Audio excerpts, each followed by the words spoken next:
Mërgjimtarët që duan të votojnë në zgjedhjet e jashtëzakonshme në Kosovë mund të aplikojnë deri të dielën. Pjesë e procesit zgjedhor të 7 qershorit mund të bëhen vetëm ata që i plotësojnë kriteret e përcaktuara nga KQZ-ja. Nga 13 maj e deri më tani janë pranuar mbi 67.000 kërkesa për regjistrim. Prej tyre mbi 61.000 janë aprovuar, ndërsa afro 5.000 janë refuzuar. Nga 61.500 aplikime të aprovuara, 14.566 shtetës të Kosovës janë regjistruar për të votuar fizikisht në përfaqësi diplomatike.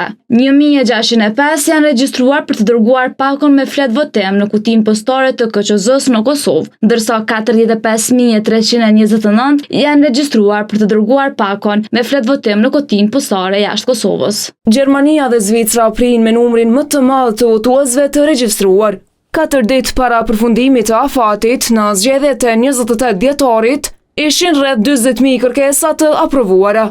Sipas Lirim Krasniqit nga Germen, mbi 20.000 regjistrime më shumë këtë herë janë rezultat se 7 qershori, data e zgjedhjeve, s'është në kohë festash. Deri në fund të afatit për regjistrim, pra deri në 17 maj, pritet që kjo shifër të kapë numrin prej 100.000, gjë që është një shifër më e madhe se sa ajo e zgjedhjeve të 28 dhjetorit sa i përket votimit nga jashtë, dhe është në shifra të ngjashme ose në nivelet të ngjashme me ato të shkurtit, të zgjedhjeve të shkurtit të vitit kaluar. Sipas tij, interesimi i mërgjimtarëve pritet të rritet edhe më shumë deri në përfundim të afatit. Dhe një pjesë e madhe bashkëdhetare do të votojnë përmes postës apo misioneve diplomatike dhe jo duke ardhur në Kosovë në ditën e zgjedhjeve siç ka ndodhur në numër më të madh me 28 dhjetor. Afati i fundit për aplikim është 17 maj.